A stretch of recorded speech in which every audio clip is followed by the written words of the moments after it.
राधे राधे। अहोई अष्टमी का व्रत जो महिलाएं कर रही हैं उनको कथा सुनना बहुत ही आवश्यक है।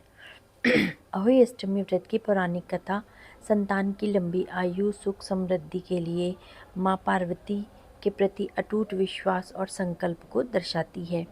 यह व्रत कार्तिक मास के कृष्ण पक्ष की अष्टमी तिथि को रखा जाता है। प्राचीन समय की बात है, एक नगर में एक साहूकार रहता था। साहूकार के 7 बेटे थे और उसकी एक बहू थी। साहूकार का परिवार बहुत ही सुखी था, लेकिन उसकी बहू को संतान सुख प्राप्त नहीं हो पाया था, जिसका दुख हमेशा ही रहता था। कार्तिक मास के कृष्ण पक्ष की अष्टमी तिथि के कुछ दिन पहले, दीपावली से ठीक पहले, साहूकार की बहू जंगल में मिट्टी लेने के लिए गई।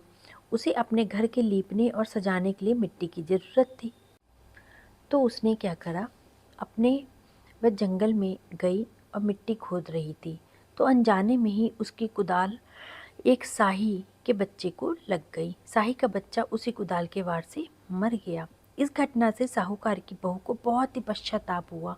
वह बहुत दुखी हुई और साहू के बच्चे की मृत्यु के कारण वह बहुत भयभीत भी हो गई। जल्दी उसे एक और विपत्ति का सामना करना पड़ा। शाही के बच्चे की मृत्यु के दोष के कारण एक एक करके उसके 7 बेटों की मृत्यु हो गई। बेटों की मृत्यु से साहूकार और उसकी बहू गहरे शोक में चले गए। बहू को समझ में आ गया था कि यह सभी शाही के बच्चे को मारने के पाप का फल है। जब साहूकार की बहू ने अपनी यह दुख भरी कहानी अपने पड़ोस की स्त्रियों को बताई, तो उन्होंने सलाह दी कि हे बहू, तुम बहुत दुखी हो। यदि तुम अपने पाप से मुक्ति पाना चाहती हो, तो अपने संतानों को वापस पाना चाहती हो, तो तुम अहोई माता का व्रत किया करो। अहोई माता के दिन तुम शाही और शाही के 7 बच्चों का चित्र बना के उसकी पूजा करो। सच्चे मन से अपनी भूल के लिए उनसे क्षमा मांगो। अहोई माता, जो कि माँ पार्वती का ही रूप है, तुम्हें अवश्य क्षमा करेंगी और संतान को लंबी आयु प्रदान करेंगी। साहूकार की बहू ने श्रद्धापूर्वक उनकी बात को माना। कार्तिक कृष्ण पक्ष की अष्टमी तिथि पे उसने पूरे विधि विधान से अहोई माता का व्रत किया। उसने दीवार पे शाही और उसके बच्चों का चित्र बनाया, कलश स्थापित किया और रात को तारों को अर्घ दे के माता की पूजा की। उसने अपने मृत बच्चों के पश्चाताप किया और सच्चे मन से अहोई माता से अपने पापों के लिए क्षमा मांगी। साहूकार की बहू की सच्ची श्रद्धा और पश्चाताप से अहोई माता, जो कि माता पार्वती हैं, वो बहुत ही प्रसन्न हो गई। उन्होंने बहू को दर्शन दिए और उससे क्षमा करते हुए वरदान दिया कि उसके सभी पुत्रों को लंबी आयु प्राप्त होगी। अहोई माता के आशीर्वाद से साहूकार की बहू को वापस संतान सुख मिल गया और उसके पुत्र दीर्घायु आयु हो गए। तभी से ये परंपरा बन गई है कि संतान की लंबी उम्र और सुख कल्याण के लिए माताएं अहोई माता का व्रत करती हैं अहोई अष्टमी वाले दिन। यह कथा हमें ये बताती है कि अज्ञानतावश अगर हम कोई गलती करते हैं या फिर जानबूझ के किए गए पापों के लिए सच्चा पश्चाताप, क्षमा याचना ही मुक्ति का मार्ग है। और माँ अहोई अष्टमी का व्रत इस साल 13 अक्टूबर 2025 को रखा जाएगा। इस व्रत को अहोई माता की पूजा करके स्यायु माता का चांदी का लॉकेट बनवाया जाता है।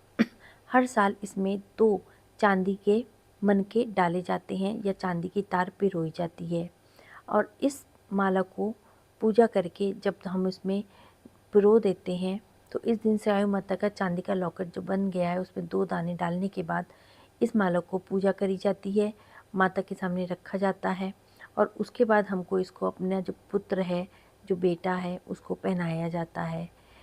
पिरोने के बाद इसमें हम बच्चे को पहना देते हैं।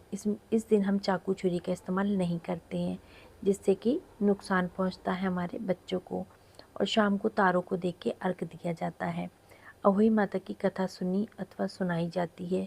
इससे हमारे परिवार की रक्षा होती है और इसका जो शुभ मुहूर्त है वो मैं आपको बता रही हूँ जब आपको पूजा करनी है। हिंदू पंचांग के अनुसार अहोई अष्टमी की तिथि इस बार 13 अक्टूबर दोपहर 12:24 से शुरू होगी और तिथि का समापन 14 अक्टूबर को सुबह 11:09 पे होगा।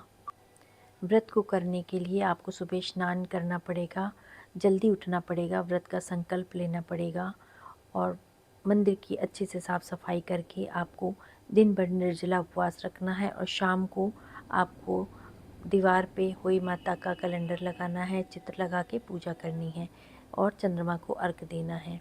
जय माता दी।